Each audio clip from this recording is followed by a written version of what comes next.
नमस्कार दोस्तों, भारत स्पीक्स के इस विशेष पॉडकास्ट में आप सबका मैं डॉक्टर भरत कुलकर्णी स्वागत करता हूं। और आज हम चर्चा करेंगे हाल ही में घोषित हुए अमेरिका और ईरान के युद्ध संविराम के बारे में। दोस्तों, यह केवल एक युद्ध का रुकना नहीं है, बल्कि यह ग्लोबल पावर डायनामिक्स में आए एक बड़े बदलाव का संकेत है। आज का एपिसोड थोड़ा गंभीर है, क्योंकि हम उन परतों को खोलेंगे जिन्हें शायद मुख्य धारा के जो मीडिया है वो नजरअंदाज कर दिया है। आइए देखते हैं कि इस युद्ध में अमेरिका ईरान के संघर्ष विराम के पश्चात किसका पलड़ा भारी है और कौन कमजोर साबित हुआ है। अगर हम देखें तो ईरान के लिए यह युद्ध कैसे समाप्त हो, उसके लिए तो जीवित रहना ही युद्ध में विजय था। लेकिन ईरान ने इस युद्ध में न केवल अपनी जमीन बचाई है, बल्कि दुनिया में अपनी पहुंच और क्षमता का लोहा मनवाया है। उसका नेतृत्व बरकरार है। तमाम हमलों के बावजूद ईरान का शासन जस का तस है। पहले ही दिन उनके सुप्रीम कमांडर की हत्या हो गई थी। उसके बाद भी न कोई तख्ता पलट हुआ, न कोई गृह युद्ध हुआ। तेहरान आज भी अपनी शर्तों पे बात कर रहा है। होर्मुज पर उसका शिकंजा जो है वो और मजबूत हो गया है। आज ईरान के पूरी तरह से होर्मुज ईरान के कब्जे में है। दुनिया की ऊर्जा सप्लाई की चाबी भी आज तेहरान अपने हाथ में लेकर बैठा है। अब आते हैं परमाणु क्षमता के सवाल पर। सबसे बड़ी बात थी कि अमेरिका का मुख्य उद्देश्य था ईरान के यूरेनियम को खत्म करना, लेकिन आज भी वह यूरेनियम ईरान के पास ही है और उसकी न्यूक्लियर क्षमता वैसी की वैसी है। तो अमेरिका की जल्दबाजी और इस बदलती रणनीति को समझने की कोशिश करते हैं। युद्ध के 5 हफ्ते बाद एक बात तो साफ हो गई कि वॉशिंगटन को युद्ध रोकने की जल्दी ज्यादा थी। ऐसा क्यों? अमेरिका में डिफेंस की कमी हो गई। अमेरिकी इंटरसेप्टर मिसाइलें जैसे थार्ड और SM-3 का स्टॉक इतनी तेजी से खत्म हुआ कि उन्हें पैसिफिक से यह स्टॉक हटाकर यहां लाना पड़ा। इसका अर्थ हुआ कि चीन के खिलाफ उनकी जो क्षमताएं हैं वो कमजोर हो गई हैं। अमेरिकी संपत्तियों को भी काफी नुकसान हुआ है। ईरान ने जुबैल इंडस्ट्रियल कॉम्प्लेक्स में जैसे पेट्रोकेमिकल हब और E3 जो अमेरिका का E3 सेंट्री एवैक सिस्टम है, इसके जैसे करोड़ों डॉलर के सेंसर्स पर सटीक हमले करके ईरान ने अमेरिका को भारी वित्तीय और रणनीतिक चोट पहुंचाई है। ईरान ने पाकिस्तान के माध्यम से 10 पॉइंट प्लान अमेरिका के सामने रखा और खबर यह है कि ईरान के इस 10 सूत्रीय एजेंडा को अमेरिका मानने के लिए मजबूर हो गया। ट्रंप ने इसे एक वर्केबल बेसिस बताया है। अब इन 10 पॉइंटों में क्या है?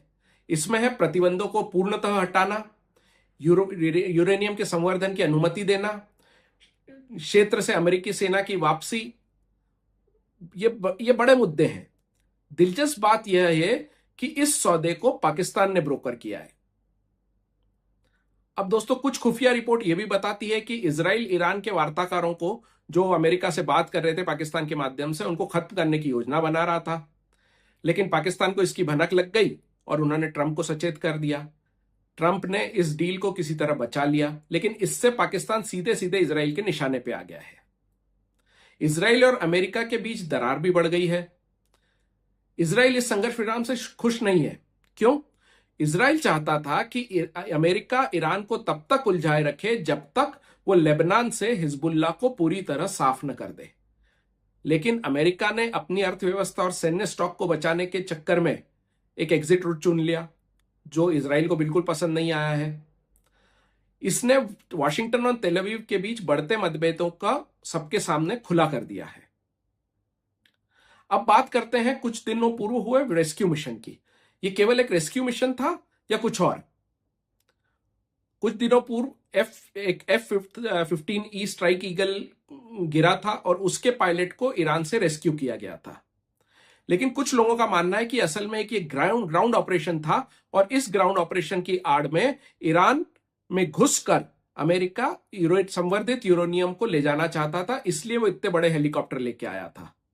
लेकिन यह कोशिश नाकाम रही। इसी उथल पुथल के बीच अमेरिका ने अपने army chief general Randy George को भी पद से हटा दिया है। यह संकेत देता है कि अमेरिकी कमांड का स्ट्रक्चर में सब कुछ ठीक नहीं चल रहा है। आप अपने आर्मी चीफ को बीच लड़ाई के दौरान नहीं हटाते। इसका रणनीतिक निष्कर्ष क्या निकलता है? कौन जीता कौन हारा अगर हम देखें तो इस पूरे घटनाक्रम में एक बड़े संकेत सामने आते हैं। तस्वीर जो साफ दिखती है वो कहती है कि इस राउंड की बाजी तो ईरान ने मारी है।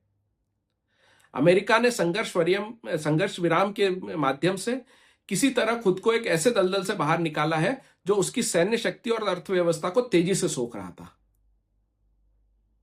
लेकिन असली सवाल है कि भविष्य में क्या होगा। अगर अमेरिका ने ईरान के 10 पॉइंट को स्वीकार कर लिया, जिससे उसमें प्रतिबंधों का खात्मा, परमाणु संवर्धन की मान्यता शामिल है और अमेरिकी बेस जो हैं उनको मिडिल ईस्ट से हटाने की बात कही गई है, ऐसे में ईरान एक आधिकारिक तौर पर क्षेत्रीय महाशक्ति बन जाएगा।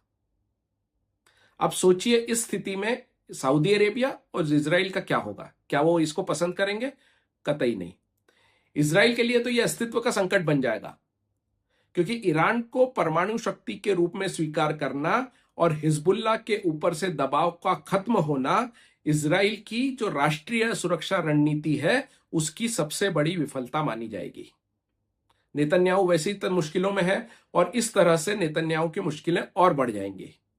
यही कारण है कि तेल अवीव इस सीजफायर को बुरी तरह से नाराज है और इसको नकार रहा है।